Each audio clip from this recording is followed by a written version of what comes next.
Wir kommen jetzt zum 7. Kapitel, in dem es um das allgemeine Freiheitsrecht geht. Im 2. Kapitel, das heißt dem Kapitel über den Begriff der Grundrechtsnormen, habe ich zugeordnete Grundrechtsnormen von direkt statuierten unterschieden. Das allgemeine Persönlichkeitsrecht ist eine durch Interpretation dem Artikel 2 Absatz 1 zugeordnete Grundrechtsnorm.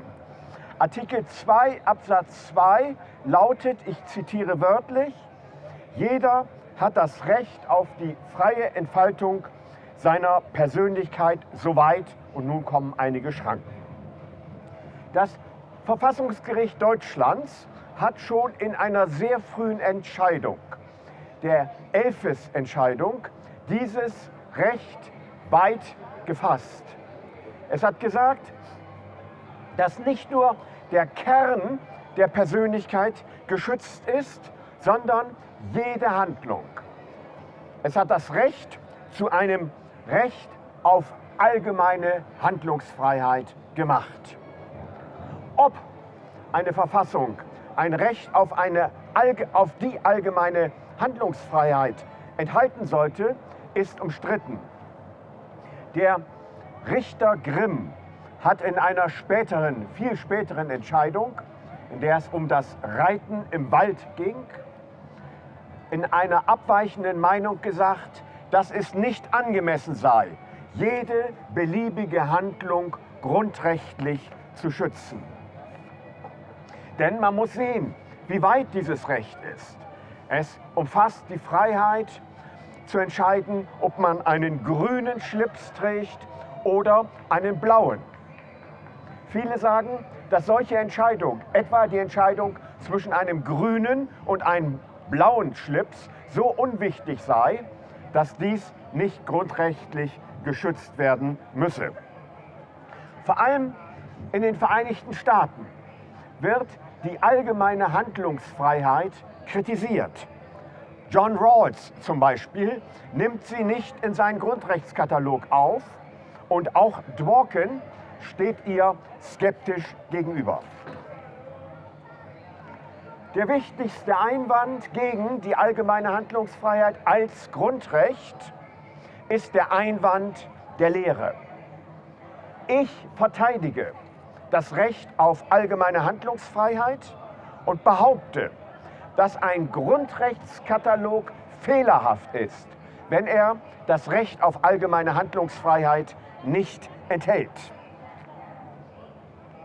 Die Begründung stützt sich letzthin auf die Menschenwürde.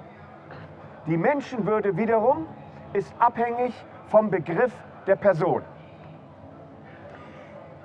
In der Theorie der Grundrechte habe ich meinen doppeltriadischen Personenbegriff noch nicht entwickelt.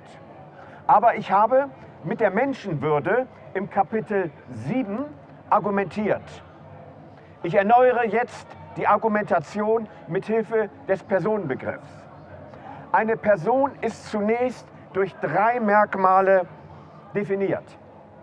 Das erste ist Intelligenz.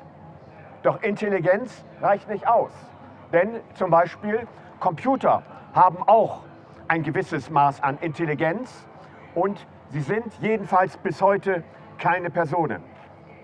Das zweite Personenmerkmal ist das Gefühl. Doch auch das reicht nicht aus, denn es gibt zahlreiche Tiere, etwa Katzen, die fühlen können. Vielleicht nicht auf dieselbe Weise wie wir Menschen, aber sie merken doch, wenn sie Schmerz haben oder hungern. Das dritte Merkmal ist das wichtigste. Das ist das Selbstbewusstsein oder etwas abstrakter, philosophischer formuliert, die Reflexivität. Diese Reflexivität ist wiederum in 3 Arten einzuteilen. Die erste Art ist die kognitive Reflexivität. Wichtige Elemente der kognitiven Reflexivität bestehen darin, dass wir wissen, dass wir geboren worden sind und wissen, dass wir sterben werden. Diese Eigenschaft haben Tiere nicht. Die zweite Form der Reflexivität ist die volitive Reflexivität. Dabei geht es darum, irgendetwas zu wollen. Mag es um einzelne Handlungen gehen oder um die Formung eines ganzen Lebens. Bei Pico della Mirandola steht die volitive Reflexivität, also das Wollen, das Entscheiden im Mittelpunkt. Das Entscheiden darüber, welche Person wir sein wollen. Die volitive Reflexivität hat freilich noch keinen wirklich normativen Charakter. Denn wir können uns für das Schlechte oder das Böse entscheiden oder für das Gute und Edle. Deshalb muss die dritte Form der Reflexivität eingeführt werden, die normative Reflexivität. Die normative Reflexivität ist die höchste Stufe der Person. Kant nennt sie die Autonomie. Und viele Autoren stützen sich alleine auf Kant und versuchen, den Personenbegriff allein mit der normativen Reflexivität der moralischen Selbstgesetzgebung zu definieren. Das ist jedoch zu eng. Die Menschenwürde umfasst die ganze Person. Sie umfasst also auch, und jetzt verbinde ich die Menschenwürde mit der allgemeinen Handlungsfreiheit, auch das Gefühl, das war die zweite Stufe, und innerhalb der Reflexivität die volitive Reflexivität, das bloße Entscheiden. Vor diesem Hintergrund kommen wir nun zu einer näheren Bestimmung der Menschenwürde. Sie geschieht durch 2 Sätze. Ich habe ein komplizierteres System mit 5 Sätzen. Ich präsentiere hier nur das einfache System mit 2 Sätzen, das jederzeit erweitert werden könnte. Wer eine Person ist, hat Menschenwürde. Das ist der erste Satz. Wer Menschenwürde hat, und jetzt wird es normativ, ein Recht darauf, als Person ernst genommen zu werden. Um jemanden als Person ernst zu nehmen, muss man die Freiheit dieser Person in jeder Hinsicht respektieren. Auch wenn es um Handeln nach Gefühlen geht. Auch wenn es um die zweite Stufe der Reflexivität geht, das bloße Entscheiden.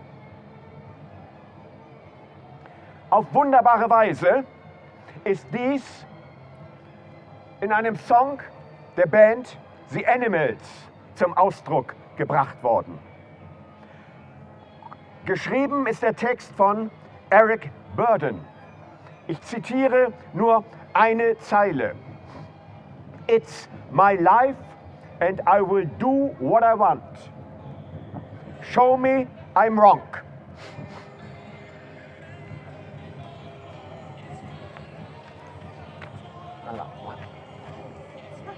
I do what I want.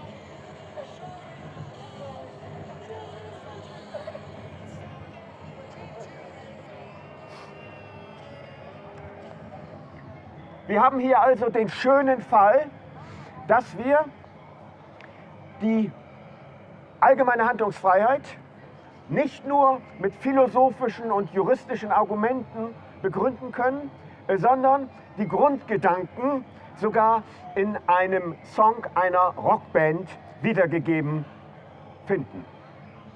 Zurück zur Grundrechtssystematik. Die allgemeine Handlungsfreiheit ist nur dann anzuwenden, wenn die speziellen oder konkreten Grundrechte keine Anwendung finden. Es gilt hier der alte Grundsatz Lex specialis derogat legi generali. Noch ein anderer wichtiger Punkt muss angefügt werden. Im 3. Kapitel ist die Gewichtsformel eingeführt worden.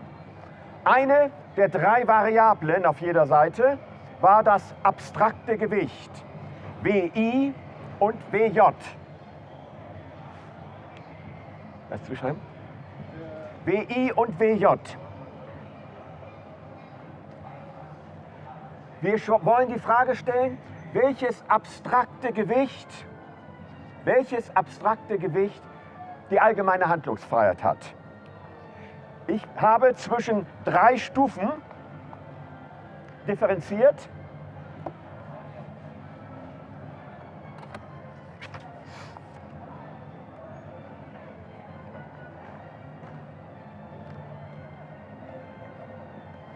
Zwischen leicht, mittel und schwer.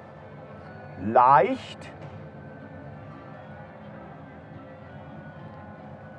mittel und schwer. Nun können wir die Zuordnungen vornehmen und damit eins erreichen: die allgemeine Handlungsfreiheit, den Gegenstand des 7. Kapitels in das Gesamtsystem der Theorie der Grundrechte einordnen. Ein schweres Gewicht, ein schweres abstraktes Gewicht, S, hat die Garantie der Menschenwürde, über die wir gerade gesprochen haben. Alle anderen Grundrechte haben ein mittleres, abstraktes Gewicht. Die allgemeine Handlungsfreiheit schließlich hat lediglich ein leichtes, abstraktes Gewicht. Damit nehme ich die Einwände von Dieter Grimm, von Rawls und Ronald Dworkin aus, ohne die allgemeine Handlungsfreiheit aus dem Grundrechtssystem zu verabschieden. Ich gebe ihr das adäquate Gewicht und schließe mit der Feststellung: jede adäquate Verfassung, jeder adäquate Grundrechtskatalog in ihr muss die allgemeine Handlungsfreiheit enthalten. Und es ist kein Zufall, dass Kant in seiner Rechtslehre die allgemeine Handlungsfreiheit, bei ihm die Willkürfreiheit, als das einzige Recht, das jedem Mensch notwendig zusteht, erklärt. Nach Kant soll daraus alles andere folgen, das kann bezweifelt werden, aber auf jeden Fall findet sich bei Kant die allgemeine Handlungsfreiheit schon sehr früh als unerlässliches Grundrecht.